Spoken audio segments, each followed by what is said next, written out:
Welcome to the TikTok podcast. The clock is always ticking, so let's synchronize our watches and dive in. I'm your host, Callie Brigham, and I'm here to help you make time for what matters.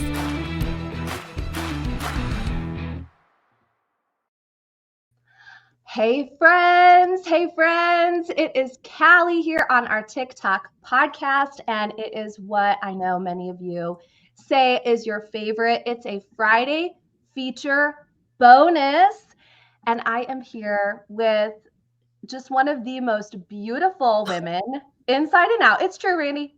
It's true. We were talking about how you can watch the podcast on YouTube. And those of you that like a visual, you might just need to pop on over there and see that I'm not lying.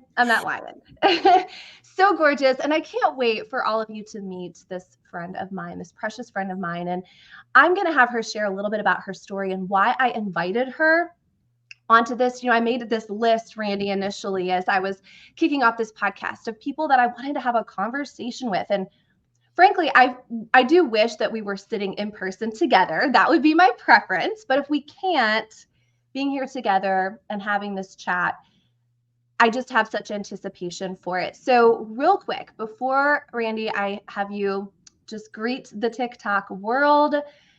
I was thinking about our conversation today. I want it to be relevant to so many people. And I'm just going to let you all know that are listening that Randi has a story of how she manages not just her time, but her life with a chronic illness. And Randi, we don't compare, right? We're not comparing lives or situations to other people. But I believe that what you have to say today is going to resonate with those that may not have a chronic illness, Randi, but maybe they are caring for someone right now in a season where their time's not their own. Maybe they are going through a health challenge. Maybe they have littles. And again, they never know what a day is going to look like.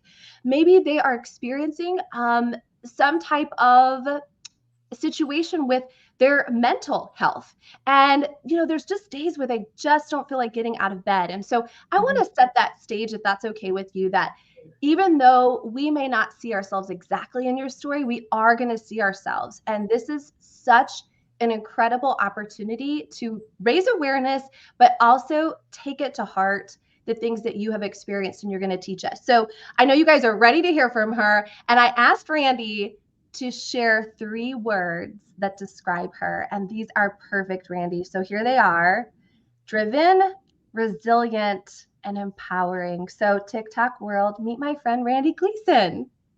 Oh my gosh, I'm so excited to be here, Callie. Thank you so much for asking me to be one of your guests. It's a true honor. Yay. Okay, so for those that don't know you, the best way to introduce you to all of my friends is to have you tell a little bit about yourself and your story. So some people, I know they know you, but a lot of people, this is their first time. So tell us a little bit about your story. All right. Well, I just turned the big 40, and a lot of people may not share their age, but I am so proud of my age. Like, it was such a milestone and such a victory. But I'm from Louisiana, and I was born, and within a few hours of my birth, I had an intestinal blockage, which alerted doctors 40 years ago to test me for a genetic illness called cystic fibrosis. And shortly within, a short time, I was diagnosed with cystic fibrosis. And many people today know about cystic fibrosis, but 40 years ago, there wasn't the internet. Like, no one knew. Like, when they said it, my parents were like, what does that even mean? But cystic fibrosis, for those that may not know, is a genetic illness. So it's not contagious, it's genetic. So that deals with the 2 essential parts of living: eating and breathing, mostly a lung disease, but it also affects the digestive system, which then impacts other organs of the body. It requires a lot of hospitalizations and daily treatments. And when I was born, the life expectancy for someone with CF was grade school. And then when I got to grade school, it was like late teens. And then when I was a teenager, the life expectancy was like the early 20s. And then when I was in my 20s, the life expectancy was in the late 20s. And then when I was 30, so We are so grateful for the grassroots fundraising that my family and all the families with cystic fibrosis have done over the last 4 decades. And because of that, some revolutionary drugs have entered the market.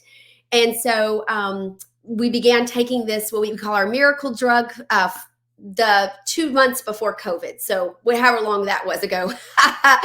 And my life has dramatically changed. Everything, I feel like we're living on bonus time right now. Everything is just such a gift, and I've never felt this good. I want to go back and redo all the things I've done now that I can breathe, and it's so much better. So it's not a cure for sure, but it's the first drug that really addresses the DNA part, the defect of cystic fibrosis. So we still do treatments, we still take medicine, we still do all the things, but it's been 3 years since I've been in the hospital. And for most of my life, it was at least a few weeks in the hospital every year, just trying to maintain that lung function and not use it. So that's my health journey. I'm married, been married for nearly 20 years. And I am an entrepreneur. I started my business when I was a college student looking for an additional stream of income. And I needed something to really allow me to work when I could work, not when like the hours told me to work.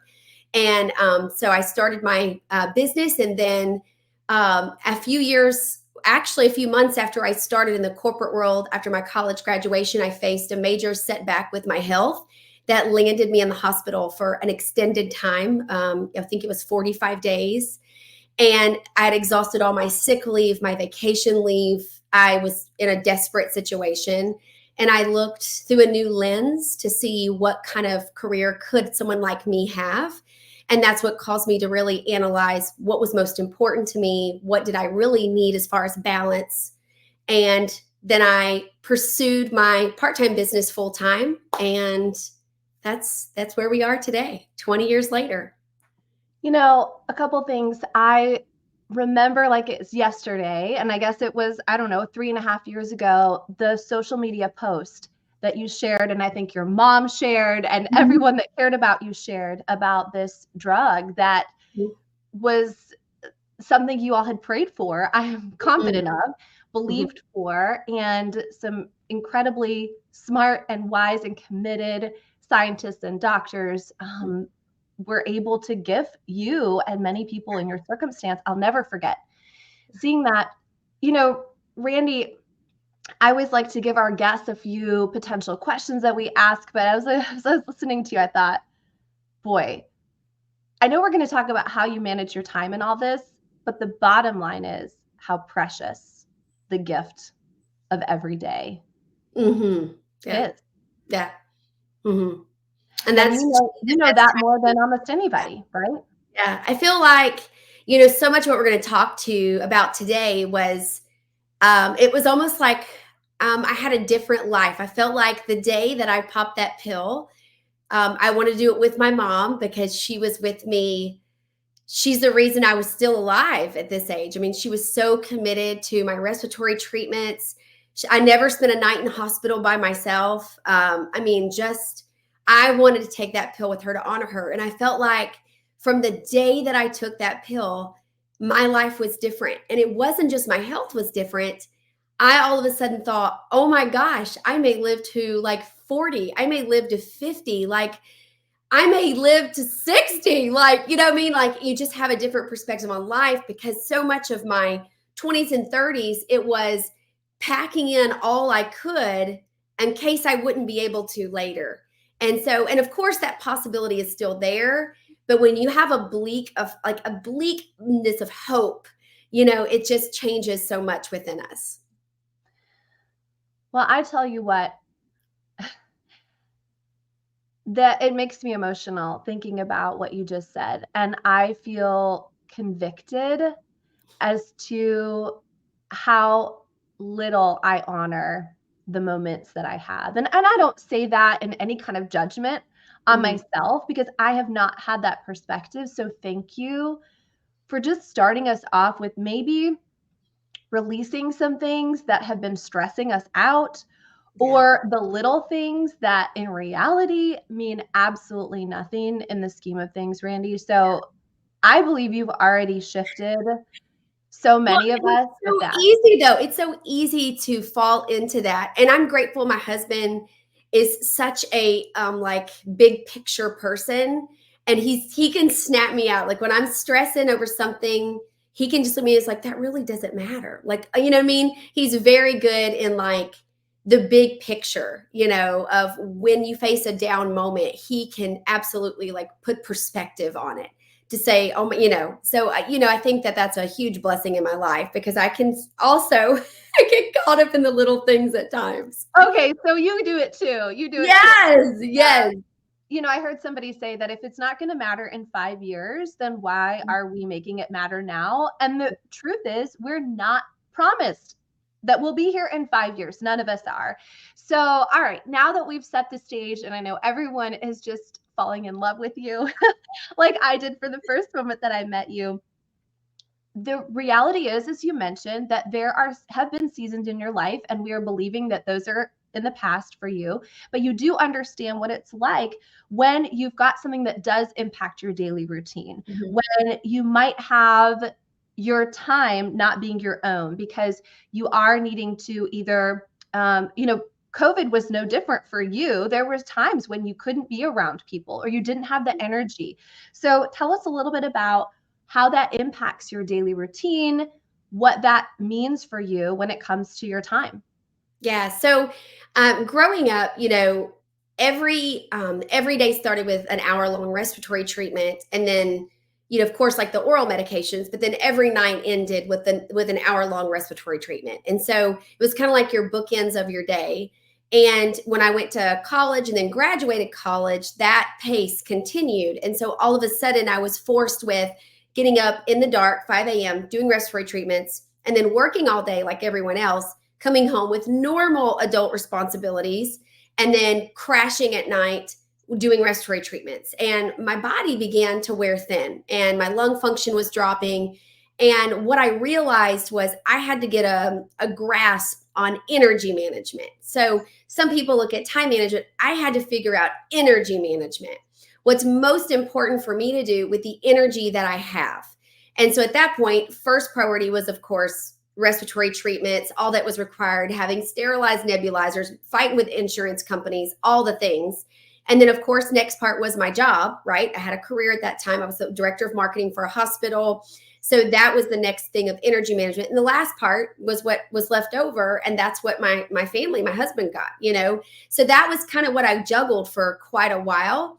And then when I transitioned to work for myself, I all of a sudden, instead of having an 8-hour day where I had to be dressed and in public and working in that kind of atmosphere, I, on some days, could literally bring my computer in the bed, work in jammies, and no one had any idea that was interacting with me that I wasn't like fixed up and ready and all these things. But I could get things done and kind of manage that energy to do what was most important.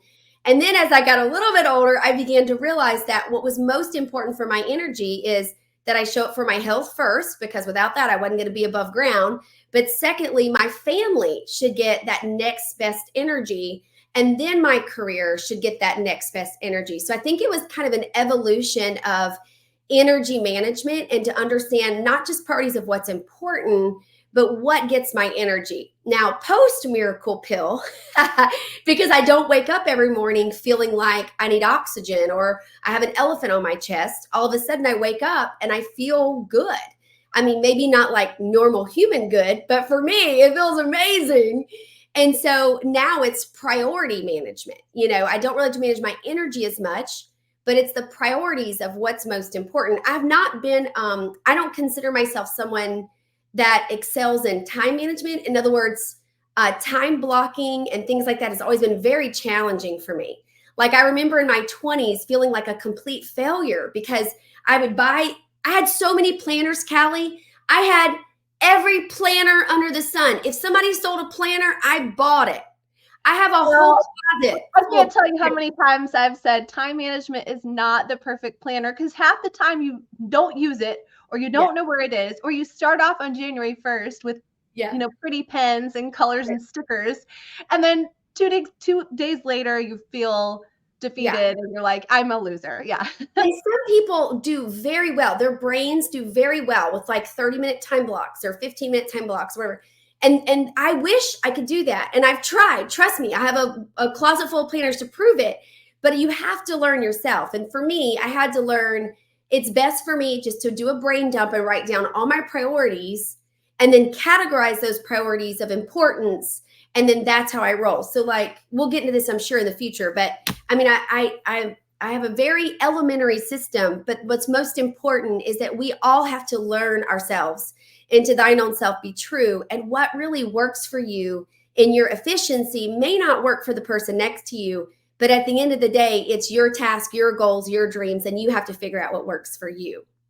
Well, you've given me a great shameless plug. I'm going to put it in the show notes, but I am the same way. I call it the brain drain, because Randi, I didn't like the way brain dump sounded. It didn't sound classy enough. Brain drain sounds much better. Brain drain, yeah. But I have printables that people can use if they like it to be pretty. Honestly, a piece of paper, a notebook works great too. But it's the same thing. It's getting it out and then it's prioritizing it. And you can also have that same combination of prioritizing it based on your energy and what you have to give that day, that week, that season.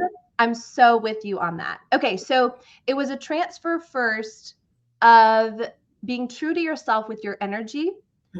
Then it's become true to yourself with your priorities. Was that hard to do? Like, did you feel like that was a difficult thing to do, or was it just a decision that you were going to make? Learning how to energy management wasn't a decision. It was a forced decision. I just remember that long hospital stint where it was kind of that crossroads where I felt like my world was imploding, and little did I know that that fork in the road would lead to the greatest blessing of entrepreneurship. But I remember my doctor standing at the end of my bed and said, I understand that you want to have a career, but you're not going to get out of here if you don't put your health first. And so it was that moment where I realized I have to figure out a way that if I want to have a career to manage this, to put my health first and not be so worried about taking a sick day or using my vacation. Like, it was just that moment of not wanting to let people down and wanting to excel and be independent, and understanding that as a human, I had some limitations that I had to figure out how was I going to make this obstacle a stepping stone.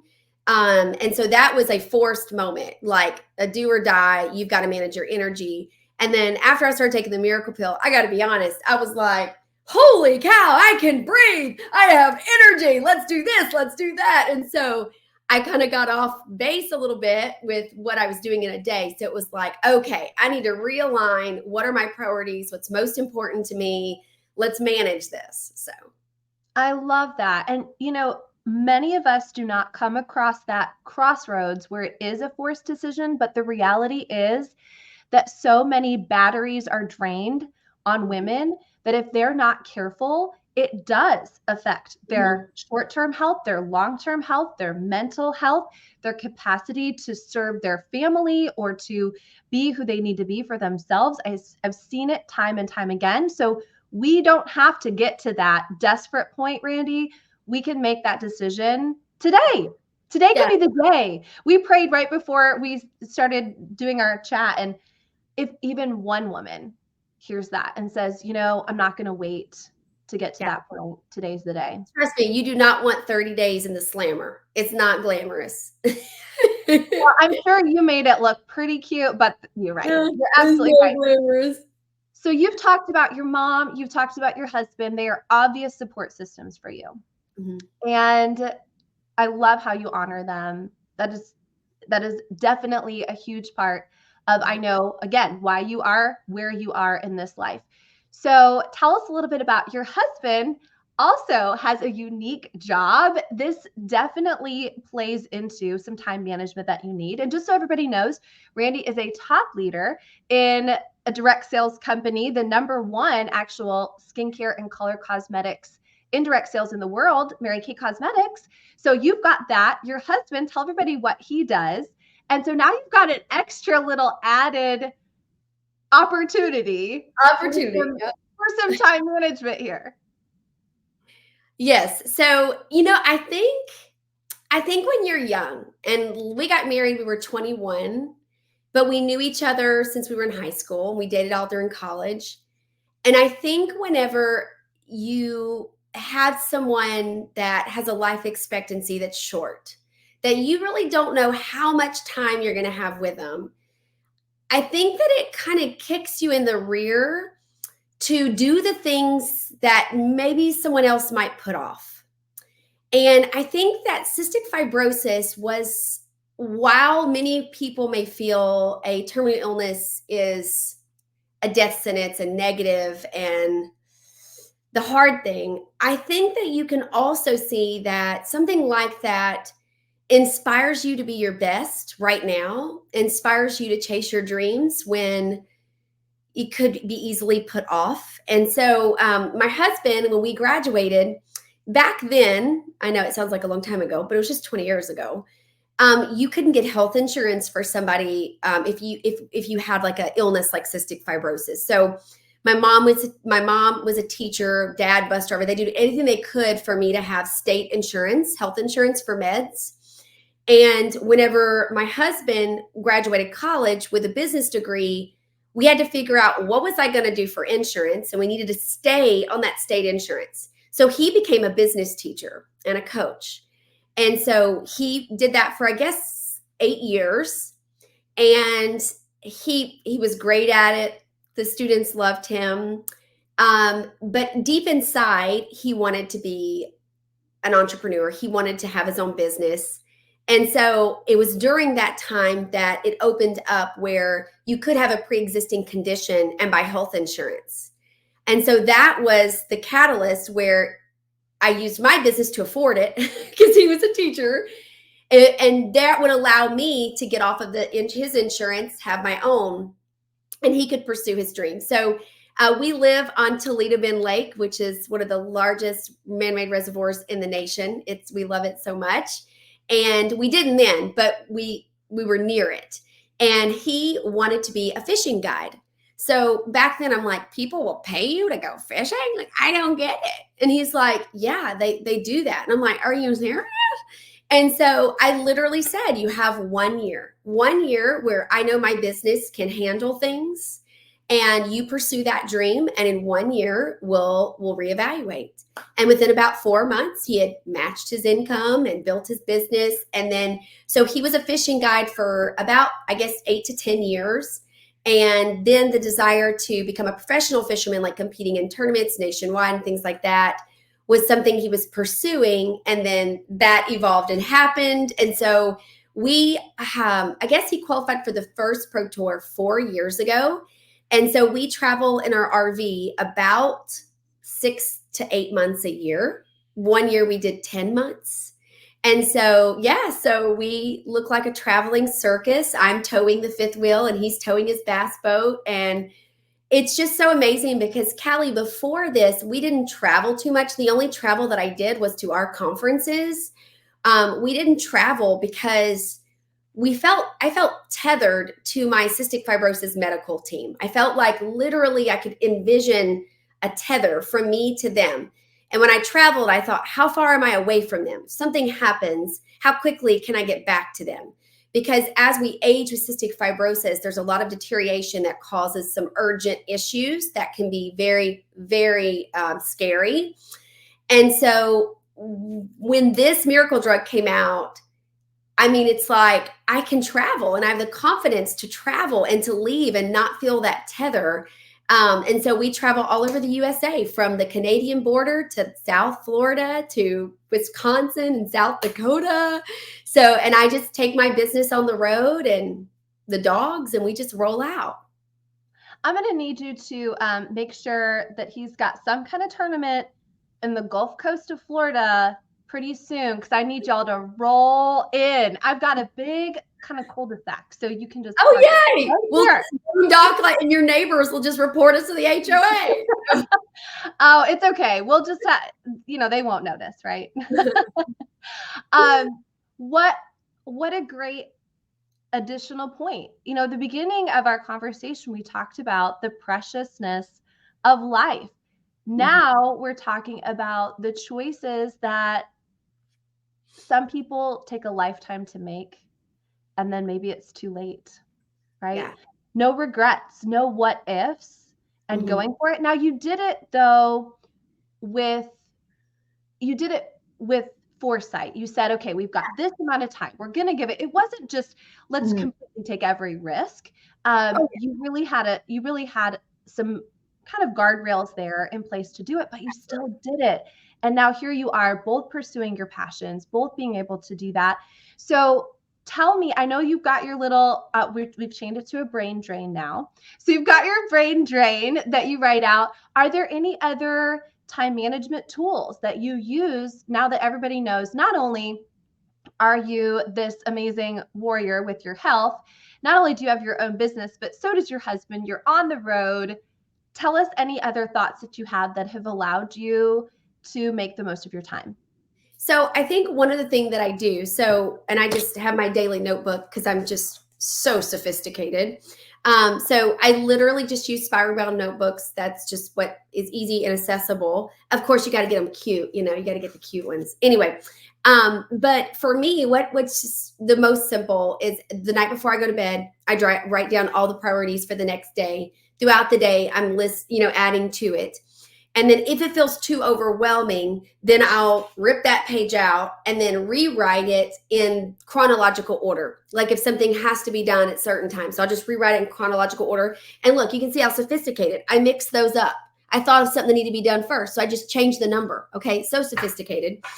And then the other thing, if I'm juggling multiple tasks, so like if I'm doing stuff for my business, but also on this list, I have stuff for my husband's business, or I have stuff for my digital marketing agency, or I have stuff for home. What I'll begin to do then is on that new page is I will color code them, or I'll block them or batch them, right? So I'll put a square and I'll put, okay, Mary Kay business. And then that square will be full of that. So in other words, my mind doesn't have to hop back and forth all day. I can literally look at that box and try to knock out those tasks in that box so I can stay in the same frame of mind. The other thing that I think is probably everyone does, I don't know, but if I don't finish a task, I'm forced to write it on the next day. And after like the fourth time you write it, you'll be so annoyed with yourself, you'll eventually just do it. And so that's another thing. The other thing, while I don't necessarily time block, I do look at my list and I see what requires the most creativity or the most detail or my most attention. And that always goes in my best performing hours. So those have changed. I think it's important for us to ask ourselves in each season, what are my best performing hours? For me, it's 5 a.m. to 7 a.m. 20 years ago, that would have been comical, laughable. But that is my best performing hours. The house is quiet. There's no fires to put out for the day yet. My texts aren't going off. Emails not, you know what I mean? And so I know I can get those tasks done. And you feel so good when you get the hard task over with first. Like you're like basking in the joy. It's 7 a.m. and you're done. And so that's another little tip that I do. And in the RV, I mean, he usually is gone at daybreak or right before daybreak. So that's just a great time to like start those tasks and get into that before the whole world wakes up. That's what I say. Get the hard ones done before the world wakes up.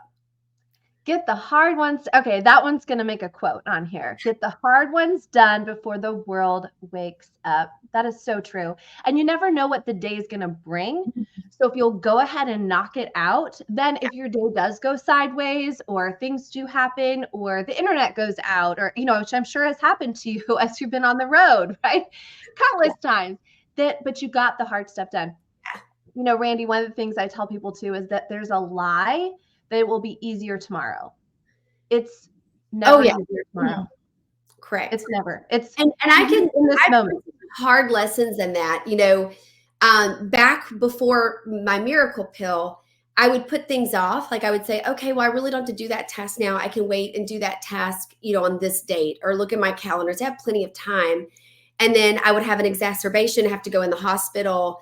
And I would be so mad at myself because I could have done that that day, but I chose to put it off, and now I can't do it, or it's not going to, and so I always I feel that when I want to procrastinate something, I feel that remembrance, and I'm like, ugh, we still don't know what's going to happen in a couple days. Like, we don't know what's going to happen in our life. So just get it done. It feels so much better just to stink and get it done. And it's easier to say, but I believe we build our self-confidence when we complete things. When we say we're going to do it, even if it's tiny, when we say we're going to do it and we do it, we build up that self-confidence within ourselves. You can't buy self-confidence. You can't rent it. You have to grow it internally. And it's by doing small things that you say you're going to do and doing it. And it feels so incredible that you feel so authentic to yourself. That is great. It reminds me of what happened this morning in my house. So I'll just be honest, for many years, I did not make my bed. I don't know why. I just didn't. It just didn't happen. And I wasn't always the last one out of the bed and whatever. Well, for the last few years, like, it is a non-negotiable. I just love walking past my bedroom or into my bedroom with my bed made, right? And I know there's even whole like messages about just make your bed by like a military leader. Well, my daughter has started to pick that up. She's 13. And this morning, she came downstairs. She was getting ready for school. And she, I guess, didn't think she had as much time as she thought. And she asked me if I would make her bed that day. And I looked at her and I said, you know what? I bet if you run up right now, you could do it real quick. And she goes, yeah, there's just something about having my bed made. And I know that that's silly. And if you don't make your bed, it is perfectly fine. But it was the same thing. It gives her this little win to start the day, and it rolls throughout the day because when she comes home, she feels that win again because she did it and she accomplished it, even as small and tiny as that is. Absolutely. Well, I feel like we could talk for hours and hours because I know we could. And there's so many more topics and things that we could cover, Randi. So could you just sum up? Is there anything we haven't talked about yet that's on your heart, or any other piece of advice for someone who just says, some days I have hard days, some days my energy isn't there, some days I don't know what my priorities are? Is there any last encouragement or words or anything that you want to share? I think and this is a hard one because it can be kind of in your face, but do it. Should I? Okay. Yeah, do it. I feel like as women, we have to develop the confidence to say no. That if I look back on periods of my life, I said yes to stuff, and I was running around like a chicken with my head cut off, pouring out energy in areas that did not serve my best yes. And when we say yes to things that we don't want to do or aren't important to us, but we have a fear of disappointing someone or a fear of letting someone down, oftentimes it's not our best yes, and it doesn't serve us well. And I feel like sometimes when we say yes out of that fear of disappointing someone or letting someone down, we've really robbed the opportunity for someone else who it is their best yes. Maybe someone asks you to volunteer for something, you say yes, even though it's not something that you really think you should be doing at that time. You can be doing something else towards your family, your goals. There may be somebody who's praying for an opportunity to serve in that exact capacity, and we've taken that from them. And our algorithm in life has always been, when someone asks you for something, let me look at my calendar if I'm free, yes. We got to change the algorithm of our life and say, does this serve me? Because when we say yes to something, we have to ask ourselves, what am I saying no to? By saying yes to this, what am I saying no to? And it was very hard to establish this boundary, but I got to the point where I was able to say no. And I think it's okay to say no. I actually have something else planned, unfortunately, during that time. Most of the time, they're not going to ask what you have planned. They're like, okay, no worries. But also, it's okay to say we have a family day plan. Like, we get energy from being at home, resting, spending time together, having quality family time. And I don't want to live my life running around like a chicken with a head cob, doing the things that don't matter. And I think that we get sometimes in life where we have, maybe it's a really high moment or perhaps a really low moment. And you look around and you see who's cheering for you and who's silent, who's praying for you, or maybe who's talking about you. And it causes you to reevaluate, why am I saying yes to all these things that I don't want to do, that don't serve me and my family, that don't serve my goals? Why am I saying yes? And oftentimes it's just this fear of disappointing somebody or fear of letting someone down, which is not really a confident thought, you know? And so I just want to inspire someone to reevaluate what you're constantly saying yes to and evaluate what's most important to you, what serves you best, your goals, your life, and be firm in that, be courageous in that, and be confident in that. I had two ahas as you were talking. One is I love the concept of the algorithm of life. What algorithm are you setting? And the other, Randi, I don't know that I ever really had someone say it like you said it, but it's so obvious. When I say yes to something, what am I saying no to? And then flip those around. When I'm saying no to something, what am I saying yes to? It's not just one or the other. I'm not just saying yes or saying no. I'm saying yes and no at the same time. That's really powerful. That's really empowering. And that was one of your words, empowering, resilient, driven. Yeah. So I want to give you a gift here at the end, and it's the gift of a bonus hour. I wish I could actually give it to you. I would love to do that, treat you to it. We have 24 hours in a day, right? This is hour 25. You can do, I ask all of my guests this, you could do whatever you want with this bonus hour. What would you do with it, Randi? Oh my gosh. Well, I know exactly what I would do with it. Okay, I know exactly. So my husband proposed to me here on the waters of Toledo Bend. It's just a very special place to us. And for the first decade of my business in our 20s, my entire dream was to save enough up to pay off our home and to one day live at the lake. And he wanted to get here as soon as possible because we knew my life expectancy. And sunset is my favorite time of the day. And so we just celebrate our 7th year here living on the water where we can watch the sunset over Texas. So we live in Louisiana, but Texas is in our backyard. So we get to watch this beautiful sunset over Toledo Bend on Texas every day we're home. And so if I had one extra hour, it would be that 4-minute sunset. Do you know, it's like 4 minutes from the moment it touches the trees to the moment it's completely gone and all you see is an amber sky. It's 4 minutes. I would love for that bonus hour to be just that glorious sunset to go so much slower because, Callie, there are 2 truths in life. Number 1, we'll never be as young as we are today. And number 2, we will never regret the things that we do in this life that makes us happy.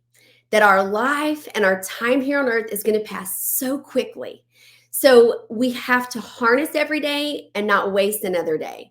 So if you're listening today, build the business that you're dreaming of. Make and save the money and take the trip. Buy the RV. Say no to good and yes to your best. Our time on earth is fleeting and there's only one person. There's only one person. No one's coming to save you. No one's coming to figure it out for you. There's only one person who can evaluate what's most important and make those a priority of your day, and that's you. Friend, so special. And I pray that the next sunset and the sunset after that and the sunset after that, that God just slows that time down for you so you can soak up every minute. And I pray for decades and decades of sunsets for you. Yay, thank you. Thank you, Callie. Thank you for your story. Thank you for honoring many seasons of pain and struggle and creating purpose from them and sharing that purpose. You know, isn't it interesting, Randi, that through this illness that you have that causes you to have struggle breathing, that God has given you such a voice. So thank you. It's just so special. So thank you. Yeah. Thank you. I'm honored to have you on today, friend. And I know that you're a blessing to so many. And what an episode, friends. What an episode. So I just pray that God blesses you personally, Randi, and God bless all of you today. Thanks for watching and thanks for listening. Thank you for joining me on the TikTok podcast. Please subscribe, rate, and leave a 5-star review. Your feedback fuels our mission to help you master your time. Set your alarm for our next episode, and until then, make every moment count.